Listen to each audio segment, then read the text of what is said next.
Bismillah, Assalamualaikum warahmatullahi wabarakatuh. Teknologi selama 15 tahun terakhir telah mengubah hidup kita. Banyak sekali hal-hal konvensional yang dulu kita kenal, sekarang mulai berkurang atau bahkan mereka mulai hilang sama sekali. Salah satunya yang mau gue bahas adalah media konvensional. Media konvensional ini adalah salah satu kategori yang kini diambil alih oleh perusahaan teknologi. Perusahaan teknologi bukan cuman menang dan berkuasa di kategori media, tapi mereka juga mengubah cara konsumen berinteraksi dengan media. Sekarang konten yang diantarkan oleh perusahaan teknologi berbeda dengan konten yang diantarkan oleh media konvensional zaman dulu. Sekarang konten itu bukan hanya sekedar konten, tapi bagaimana konten tersebut dipersonalisasi, bagaimana konten tersebut di-deliver ke pembaca dan bagaimana konten tersebut dimonetasi. Dan semua perubahan ini benar-benar berdampak besar bagi media konvensional. Mereka mulai kehilangan pembaca dan otomatis ketika mereka kehilangan pembaca, mereka kehilangan pemasang iklan dan ujung-ujungnya mereka kehilangan pemasukan. Untuk para pembaca dengan adanya teknologi, ini sangat memudahkan buat mereka. Jadi mereka bisa memilih konten yang mereka mau, dipersonalisasi dengan cara apapun mereka mau membaca, ya itu ketika bagaimana konten di-deliver dan yang terakhir bagaimana mereka harus membayar konten tersebut. Dan untuk advertiser, dengan adanya teknologi ini mengubah cara mereka memasang iklan. Sekarang ketika mereka memasang iklan di teknologi company atau di perusahaan-perusahaan teknologi yang jadi media, ini mereka bisa lebih, mentargetkan target audiens mereka, kemudian mereka juga bisa, mereview hasilnya dan memperbaiki hal-hal yang bisa diperbaiki sambil jalan. Ini berbeda dengan ketika mereka memasang iklan di media konvensional. Ketika mereka sudah memasang, itu sudah tidak bisa lagi diapa-apain gitu. Perubahan paling mendasar itu sebenarnya ada di pemahaman teknologi di leadership di masing-masing perusahaan. Kalau di media konvensional, pemahaman teknologi di level atas itu bisa dibilang masih kurang. Mereka masih butuh banyak belajar.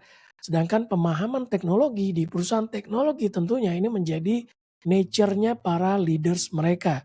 Dan ini yang membuat bagaimana perusahaan teknologi itu bisa bersaing di dunia yang kini dikuasai oleh teknologi canggih. Ada 3 kunci yang bisa dijalankan oleh perusahaan media konvensional untuk mengatasi masalah ini. Yang pertama adalah, mereka harus segera mengadaptasi teknologi-teknologi terbaru. Dan yang kedua, mereka harus segera membuat konten mereka kini menjadi digital base. Jadi ketika mereka membuat konten, mereka harus memikirkan bagaimana konten ini nantinya bisa di-deliver dan bagaimana konten ini nantinya bisa dimonetasi. Jadi bukan cuma hanya sekedar bikin konten seperti zaman dulu, tapi juga ada pertimbangan-pertimbangan lain yang sangat mempengaruhi nantinya. Dan yang ketiga adalah mereka harus segera berkolaborasi dengan perusahaan-perusahaan teknologi. Kita ingat bagaimana Bluebird yang hampir ambruk ketika Gojek dan Grab masuk, tapi sekarang mereka bangkit lagi. Salah satu yang mereka lakukan adalah waktu itu mereka berkolaborasi dengan perusahaan teknologi. Jadi waktu itu kamu bisa mesen Bluebird melalui aplikasi Grab dan ini sangat membantu Bluebird sampai akhirnya Bluebird bisa menciptakan aplikasi mereka sendiri yang bisa diandalkan. Nah, gue mau ngajak lo untuk membahas sebuah case study yang bisa dibilang menjadi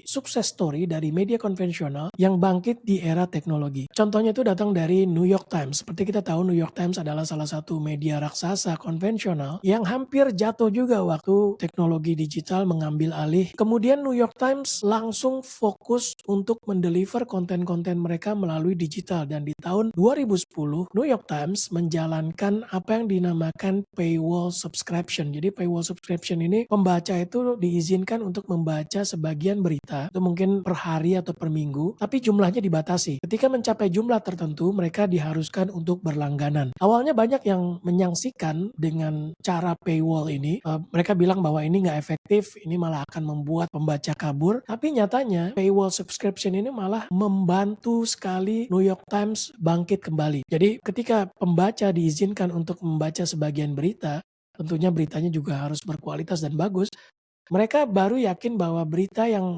mereka akan bayar ini adalah berita bagus, bukan berita murahan. Dan akhirnya banyak orang yang subscribe ke New York Times. Kemudian yang dilakukan oleh New York Times adalah mendiversifikasi jenis-jenis konten mereka. Jadi mereka bukan hanya bikin konten untuk aplikasi atau untuk koran mereka, tapi mereka juga bikin konten untuk newsletter, untuk podcast, untuk berita-berita yang ada di sosial media. Jadi tersebar luas konten-konten dari New York Times. Ini juga yang membantu akhirnya menarik readers-readers baru untuk langganan koran mereka. Di tahun 2021, New York Times berhasil mendapatkan 7 juta pelanggan dan keuntungannya akhirnya berhasil melampaui keuntungan dari pemasangan iklan.